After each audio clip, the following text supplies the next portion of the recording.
Attorney general of Pakistan نے ان اعتراضات کی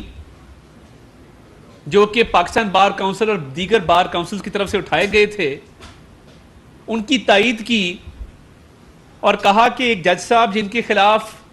بار کونسل بھی ریفرنس دائر کر چکی ہیں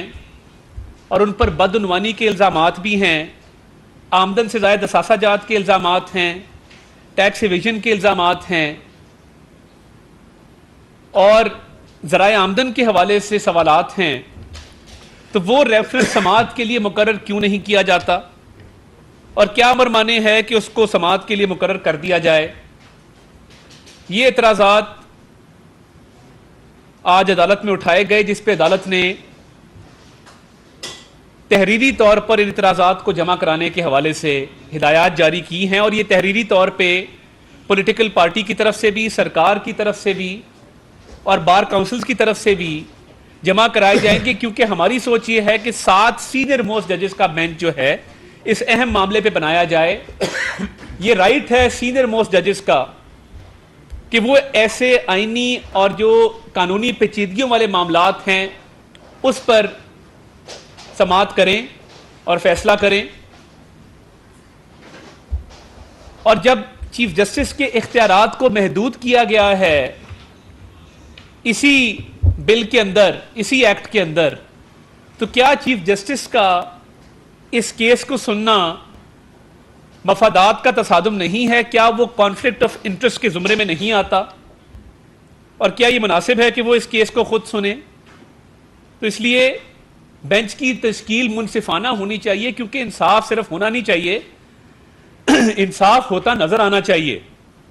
اس لیے آج مظاہر علی اکبر نقوی صاحب جن پہ کرپشن کے بدعنوانی کے الزامات ہیں ان پر اعتراض اٹھایا گیا اور یہ صدا کی گئی کہ ان کے خلاف ریفرنسز کو سماعت کے لیے مقرر بھی کیا جائے، اور ان کی اس بینچ میں شمولیت نہیں بنتی کہ جب تک وہ الزامات یا تو کلیئر نہیں ہو جاتے یا ثابت نہیں ہو جاتے۔ تو یہ انصاف کے تقاضے پورے کرنے کے لیے یہ مطالبہ رکھا گیا تھا، اور ویسے تو ان کو خود بینچ سے علیحدگی اختیار کر لینی چاہیے، ان کو یہ کیس خود نہیں سننا چاہیے کہ جب الزامات لگے ہیں، ریفرنسز جو ہیں وہ پینڈنگ ہیں، تب تک آپ علیحدگی اختیار کر لیں۔ اسی طرح لاہور میں آج ایک انوکھا واقعہ دیکھنے کو آیا کہ پرویز الہی صاحب کی ضمانت کی درخواستیں جسٹس اسجد جاوید گرال کے پاس فکس کر دی گئیں۔ اتنا بڑا ظلم، اتنی بڑی زیادتی، اتنا بڑا انجسٹس نہیں ہو سکتا کہ ایک شخص جس کا بھائی آپ کی پارٹی میں ٹکٹ ہولڈر ہو، اس شخص کا تعلق آپ کے علاقے سے ہو، وہ شخص ماضی میں آپ کا وکیل رہا ہو،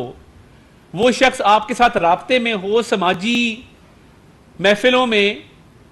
وہ آپ کے ساتھ بغل گیر ہوتا ہوا دیکھا جا سکے، اس شخص کے پاس کیس لگانا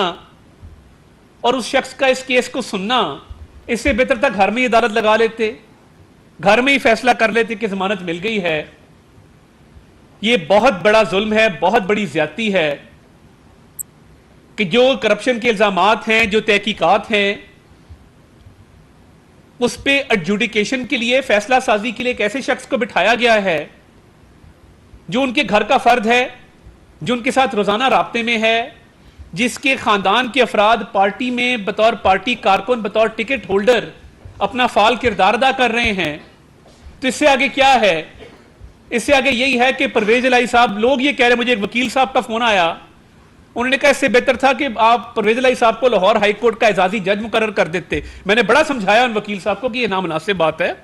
ہمیں حوصلے سے کام لینا چاہیے، یہ بات آپ نہ کریں۔ انہوں نے کہا نہیں، یہ تو اسی طرح ہے کہ پرویز الہی صاحب جو ہیں وہ جج والا روب پہن لیں اور وہ ہتھوڑا پکڑ کے جج کی کرسی پر براجمان ہو کے اپنے ہی حق میں فیصلہ کر لیں۔ وہ انگریزی میں کہتے ہیں جج، جیوری اینڈ ایگزیکیوشنر۔ تو اس سے بڑی ناانصافی کیا ہوگی کہ کوئی اور لاہور ہائی کورٹ کا جج نہیں ملا پرویز الہی صاحب کی ضمانت کی درخواست سننے کے لیے کہ ان کے خاندان کے ایک فرد کو یہ ذمہ داری سونپ دی گئی۔ تو دیکھیے، جب تک یہ معاملات چلیں گے، ایک طرف پارلیمان کے اختیارات پر قدغن لگائی جاتی ہے، اس کو نہیں مانا جاتا، دوسری طرف اس سیاسی پارٹی کے لوگوں کو سہولت کاری فراہم کی جاتی ہے۔ یہ دوہرا نظام عدل جس میں پارلیمان پر قدغن ہے مگر ایک پولیٹیکل پارٹی کے لیے سہولت ہے، یہ اس ملک میں چل نہیں سکتا. میں زیادہ ٹائم لینا نہیں چاہ رہا تھا. میرے سے سینئر اور ملک احمد خان صاحب ایک تجربہ زیادہ رکھتے ہیں, تو میں ان سے ریکویسٹ کروں گا کہ وہ اس معاملے پر اپنے خیالات کا اظہار کریں.